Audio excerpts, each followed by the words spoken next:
Arden had always felt drawn to the unusual, to the mysteries of the past hidden in old antique shops where time seemed to stand still.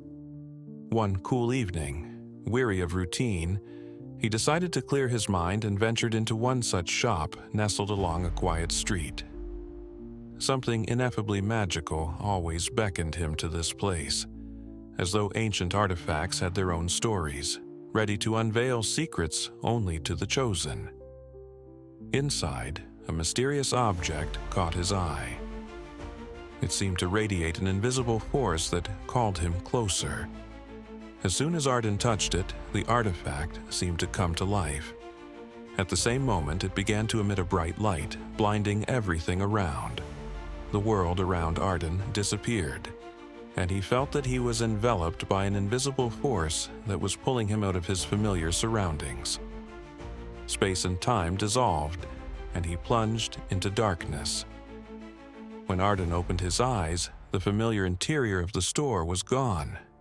He was surrounded by narrow, dirty streets lined with stone buildings. He was in the Middle Ages.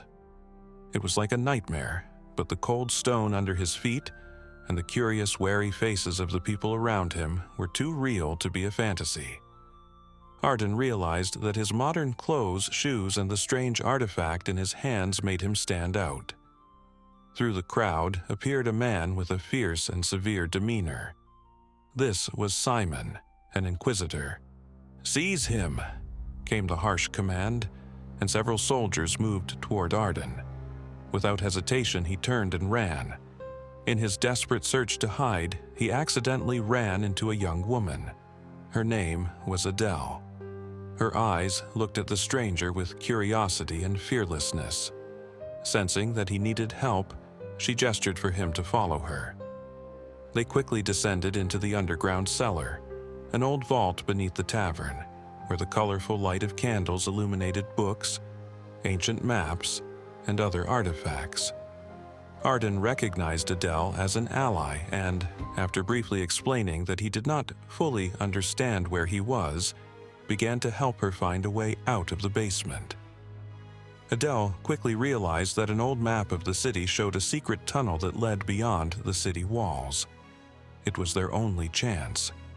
The screams and pounding footsteps grew closer, and at the last moment they found the passage they needed.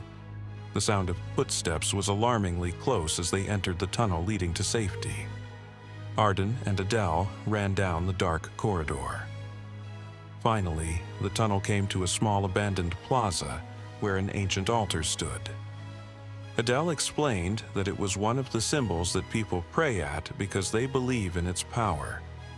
Arden looked at the artifact, sensing that he might have a chance to activate it again.